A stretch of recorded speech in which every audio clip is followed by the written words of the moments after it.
네, 지금부터는 구체적인 오후장 전략과 함께 포트폴리오도 짜보는 시간 갖겠습니다. 오늘은 우진투자 컨설팅 이성규 팀장과 함께합니다. 안녕하세요. 네, 안녕하십니까.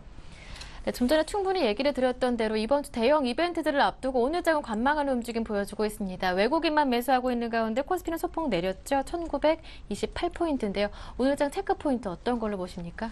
네, 일단 이번 주에 굉장히 큰 빅 이벤트들이 예. 있습니다. 그렇기 때문에 일단은 그 매수 주체가 현재는 좀 이렇게 부재한 상황이다라고 이렇게 볼 수가 있겠고요.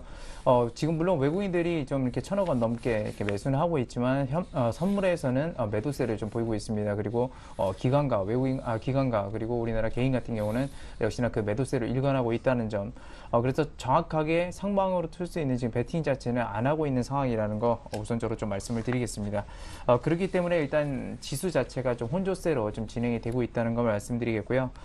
그런데 지금 현재 그 프로그램 쪽에서 보게 되면 일단 비차익 쪽에서는 매수 물량들이 일단 줄어드는 그런 상황입니다. 그러면서 이제 매수 쪽에서는 그래도 매수 차익 거래 쪽에서는 계속적으로 좀 매수세가 들어오고 있는 모습인데요. 이번 주에 또 쿼드러플 위칭 데이가 있죠. 그래서 그 부분에 대해서 이제 충격이 있을 것이냐 없을 것이냐 그런 점들이 나오고 있는데 물론 충격 가능성도 있습니다만 일단 매수 차익 거래가 어느 정도 진행되는지에 대해서 여러분들도 좀 깊게 살펴보시기 바라겠고요. 예. 그래서 오늘 장 이제 보게 되면 지금 현재 중국에 대한 기대감들이 일단 작용하고 있는 것으로 보이고 있습니다. 일단 업종별로 보게 됐을 때 뭐 전기전자 같은 경우는 뭐 상승세를 조금 유지하고 있지만 상승폭이 큰 것들은 이제 건설, 기계, 철강금속 이쪽 부분이라고 이제 볼 수가 있겠습니다. 오늘 지수 자체도 상당히 부진한데 일단은 이런 업종들이 상승 업종으로 되어 있다는 것은 역시나 그런 부분들에 대해서 일단은 중국에 대한 기대감들이 크다라는 것이죠. 그리고 전기전자 같은 경우는 최근에 우리나라도 내수 활성화 대책에 있어서 그 부가세를 좀 감면하겠다 이런 얘기들이 또 나오고 있기 때문에 일단 전기전자 업종도 좀 간세를 띠고 있다라고 이렇게 볼 수가 있겠습니다. 그래서 지금 현재 그 장 포인트 같은 경우는 역시나 중국에 대한 기대감들이 장중에는 많이 작용하고 있다라고 이렇게 보시면 되겠습니다. 네, 그렇다면 현재 시장에서 어떤 종목을 선정하고 전략을 세워봐야 할 것인지 자세한 종목 이야기도 들어보겠습니다. 네. 물론 지금 현재 같은 경우는 일단 뭐 여러 가지 종목들이 이제 개별적으로 좀 이렇게 올라가는 모습입니다. 특히나 코스닥 시장이 상당히 강했고요. 최근에 대형주들이 주춤한 그런 모습들은 보여주면서 중소형주들이 상대적으로 강했는데 일단 저도 물론 중국에 대한 기대감들이 충분히 작용하고 있다라는 것은 어느 정도 인식은 하고 있습니다만 사실상 그런 것들이 기대감이기 때문에 아직까지 적극적인 그 부양정책, 그러니까 구체적인 부양정책들이 나와야지만 본격적으로 실적이 발생될 수 있는 것이죠. 그래서 여전히 저도 그런 어떤 기대감으로 해서 업종 섹터를, 업종 전체를 이렇게 추천하는 것보다는 일단은 개별 종목들로 좀 우선 말씀드리겠고요. 그래서 제가 오늘 그 말씀드릴 종목은 유비벨럭스입니다.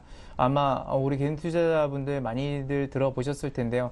이 유비벨럭스 같은 경우는 그 스마트 카드 IC 칩 그 부분에서 상당히 매출을 많이 올리고 있는 기업이고 그런 부분들 많이 보셨을 겁니다. 이 체크카드라든지 그런 것들을 보게 되면 최근에는 이 IC 칩이 다 들어가게 되죠. 그래서 그런 부분들에서 역시나 유비벨럭스가 상당히 큰 수혜주다라고 이렇게 볼 수가 있겠고요. 전체적인 산업 동향으로 보면 그렇습니다. 뭐 스마트폰이라는 것이 나온 이후에 그냥 단순히 이제 전기전자 그런 업종들, IT 업종이 선전하는 것이 아니라 뭐 예를 들면 포털이라든지 그 외에 뭐 이렇게 앱스토어 같은 경우도 애플에서 이렇게 만들기 시작하면서 그 파생 영역들이 나오죠. 콘텐츠 산업이 성장하고 그 이후에 또 IT 기술들이 다른 섹터들과 다른 업종들과 연계되면서 IT 융합 기술들이 계속해서 발전을 해가고 있는 그런 상황입니다. 그래서 최근에 가장 이렇게 각광을 받고 있는 IT 융합 기술이라고 한다면 바로 이제 스마트카라고 이렇게 볼 수가 있겠죠. 그래서 스마트카 같은 경우는 뭐 우리나라 현대차, 기아차가 물론 지금 계속적으로 연구를 하고 향후에도 뭐 출시를 할 예정이다. 그래서 일부는 그런 기술들이 들어가고 있지만 이 선진국 자동차 시스템이라든지 그 스마트카 시장의 그 기술력에 대해서는 상당히 저조한 편입니다. 그렇기 때문에 우리나라에서도 이런 부분들을 적극적으로 좀 지원하지 않을까 그렇게 생각을 하고 있고요. 특히나 이 자동차 업종들은 최근에 정부 지원책이 또 내수 활성화 정책에서 나왔습니다. 그 배기량에 대한 그 세금을 감면하겠다라는 그런 얘기들도 나왔죠. 그렇기 때문에 전반적인 자동차 매출이 또 한번 일어날 수 있지 않을까 그렇게 생각하고 있습니다.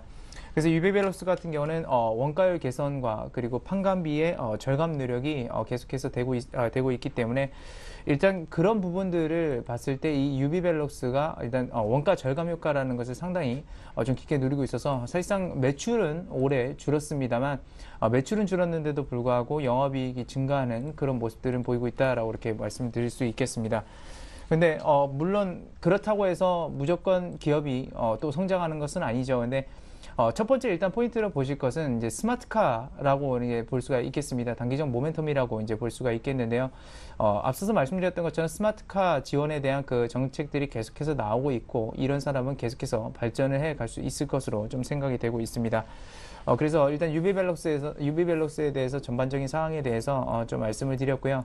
사실상 그렇습니다. 유비벨럭스가 정말 좋은 점은 뭐냐면 앞전에 말씀드렸던 그 IC 칩이라든지 스마트 카드라든지 그런 시대의 트렌드 흐름을 잘 읽고 그 부분에 대해서 매출 자체가 이렇게 좀 크게 나왔던 점을 좀 말씀을 드릴 수 있겠고요.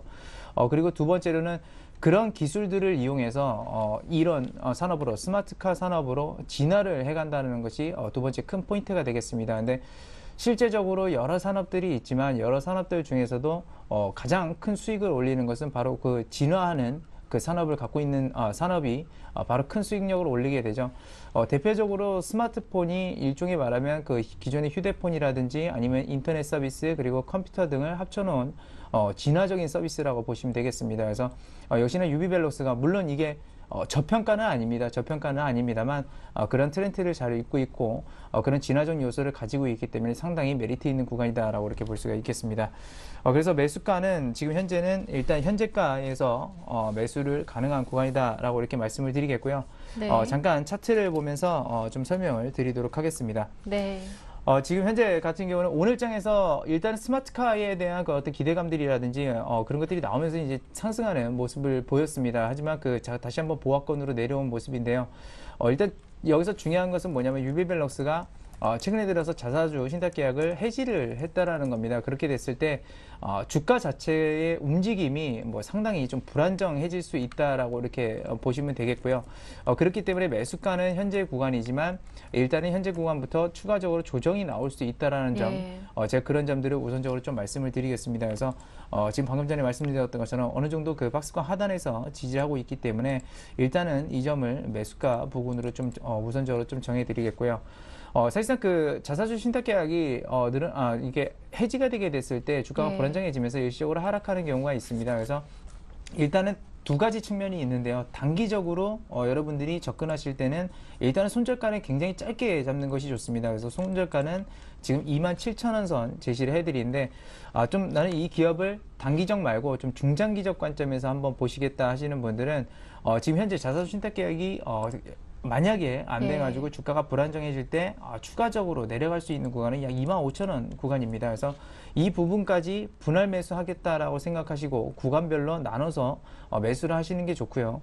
앞전에 말씀드렸던 것처럼 만약에 이 기업을 그냥 단기적으로만 보겠다라고 하시면 분명하게 말씀드리지만 27,000원의 손절가를 반드시 좀 지켜주시기 바라겠습니다. 그리고 성장성이라든지 그런 것들을 다 반영해서 일단은 이 기업의 단기적 목표가라고 할 수 있는 유비벨럭스는 31,000원 선을 일단은 좀 대응하는 방안으로 그렇게 하도록 하겠습니다. 네, 오늘 추천받은 종목은 유비벨럭스입니다. 현재 가격에서 매수하시는데요. 손절가는 박스권 하단 부근인 27,000원, 그리고 목표가는 박스권 상단 부근 31,000원으로 1차 목표가 설정해 주셨습니다. 이어서 이성규 팀장님께 오늘장 전략도 추가로 한번 질문을 드려보겠습니다. 앞서 김동섭 이사님은 오늘장 마감지수 1930이다 이렇게 예상해 주셨는데 오늘장 마감지수는 어떻게 예상하시는지 그리고 전략은 또 어떻게 세우는 게 좋을 것인지 한 말씀 짧게 들어볼 수 있을 것 같은데요. 네. 일단 오늘 네. 마감 지수 같은 경우는 1930선에 안착을 하면 네. 아마 굉장히 좋을 겁니다. 그러니까 심리적으로 굉장히 좋은 것이죠. 심리적으로 좋은데 일단 그 이전에 있었던 그 갭 구간이 상당히 우려가 되게 됩니다. 그래서 그런 점들, 그러니까 30선을 지지를 한다 하더라도 그 추후에 이탈할 수 있을 가능성이 있다는 것이기 때문에 일단 현재 구간에서는 추격 매수 자체는 좀 자제하는 것이 좋지 않은가 그렇게 생각을 하고 있습니다.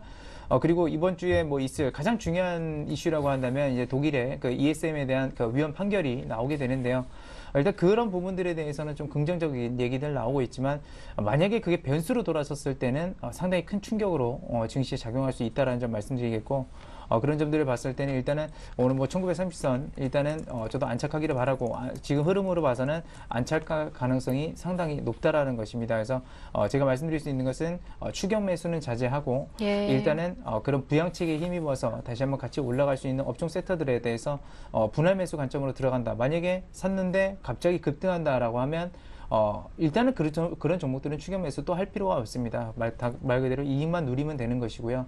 일단 현재 구간에서는 역시나 그 펀더멘탈이 우수하고 그런 부양책에 대해서 기대감을 가질 수 있고 하지만 그런 것들이 실망감으로 갔을 때 충격을 최소화할 수 있는 가치 측면들이 충분히 부각되거나 그런 기업들에 대해서 선별적으로 대응하는 것이 좋다. 그래서 증시에 대해서는 지수 자체에 대해서는 너무 크게 기대를 하지 마시라고 이렇게 말씀을 드리겠습니다.